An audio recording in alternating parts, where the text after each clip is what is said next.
Welcome back to Good Day Columbia. Time now is 7:43. South Carolina senators delivering a major blow to President Donald Trump's push to redraw the state's congressional maps. One of the biggest shifts came when upstate Republican Richard Cash told the chamber he no longer supports the effort. The Senate had one last chance to pass it to a cloture vote, but that failed. Here to explain the recent fail and what comes next is Republican strategist Jon Parker. Jon, thank you so much for being here. Thank you for having me. We appreciate it. Now, earlier today on Good Day Columbia, we talked with Democratic strategist and DNC chairwoman Bree Maxwell about the same issue as well. We'll have that interview up on our website at the end of the show. So, Jon, let's get straight to it. It's clear that redistricting failed. Is the fight over? No, they are pushing it down the road here. We still very well could see changes to the maps. We certainly could see changes to the state legislative maps, House and Senate, but it's over for now for this election. Why do you believe that some Republicans, like Senator Richard Cash, changed his mind when at first he was adamant that this needs to be done? Absolutely. I spoke with Senator Cash about this. He definitely wanted to change the map. But at the end of the day, once we rolled into Tuesday, he felt like the deadline had passed. Votes had been cast. We had record turnout just yesterday. And it felt like changing the map at this point would, in some form, disenfranchise voters. Congressman Clyburn indicated that the current map was redrawn after the 2020 census, and he said it was orderly and fair process, even though it resulted in a 6-to-1 seat advantage for the GOP. So shouldn't that have been enough to stop this initial push before the House even advanced it in the House? There's certainly a lot of debate over, okay, was this a fair map or was it not? At the end of the day, the Supreme Court ruled it was fair when we drew it. Most all of the legislature felt like it was a fair map. However, we have changed the rules. The Supreme Court said you cannot do this by race, and there is certainly legitimate concern that we have drawn lines historically in this state explicitly by race. And so to that point, Jon, some people would argue that if the new map was released, essentially that map would be in a priority it would prioritize Republicans, and usually Republican voters are Caucasian. Therefore, that would stifle African American representation. What do you say to that? Well, it's certainly one of the things is it doesn't mean that we can't draw it partisan. So it could draw it to be more Republican, but we shouldn't be drawing it to be more white or more black, right?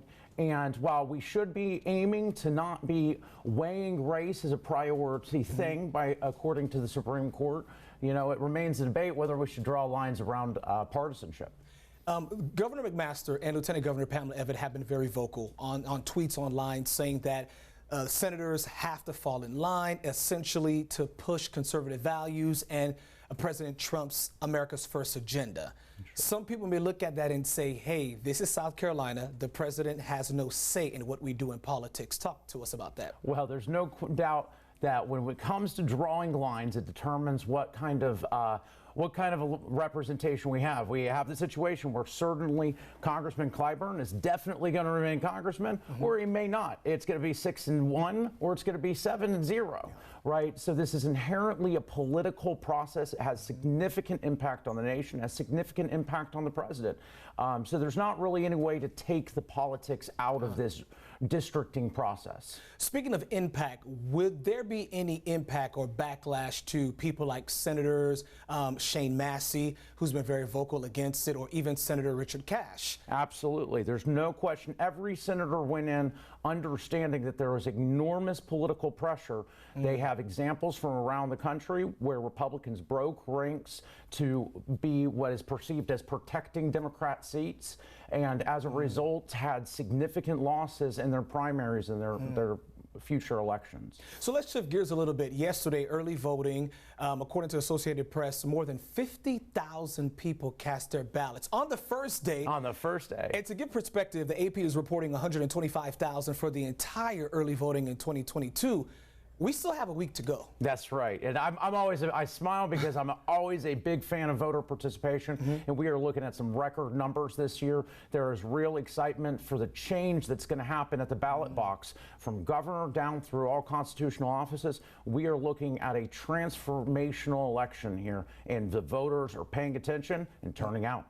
Do you believe that this redistricting issue, had it not been for that we may not have seen this voter turnout? It certainly makes you have appreciation for the voting process when you realize that the numbers could change and the elections could change overnight. And so making your voice heard, I think redistricting is one of many reasons that has motivated a lot of voters. Understanding that the power of the vote could eliminate a voice in Congress is certainly a reason to turn out to the poll and make your voice heard. So the governor called a special call session. That's how we got to where we are right now. Do you believe that the governor may do another special call session to bring up redistricting again, or are we going to wait until January in the new session? With the way they did this, I do not believe there's really an opportunity for the governor to call them back again on this round. Now, again, it's open-ended for them to address the redistricting question as a whole. So it would just take place after this June 9th primary. Wow, it's a lot to process here. It is. And so finally, speak to the aspects. Some people will look at this and say this failed vote was bipartisan. You had both Democrats and Republicans who stood and say, this is not what South Carolina needs right now.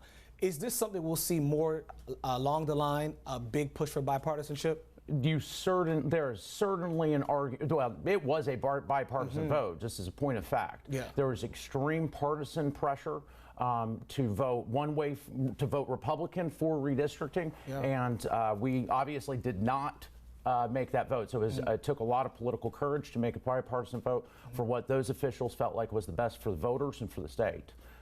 And I certainly am for legislation and votes that are the best for the people in the state. Jon Parker, thank you so much, man, for being here, Republican strategist. We look forward to seeing you again on A Good Day Columbia. Thank you so much. Folks, stay with us. There's more Good Day Columbia coming up after the break.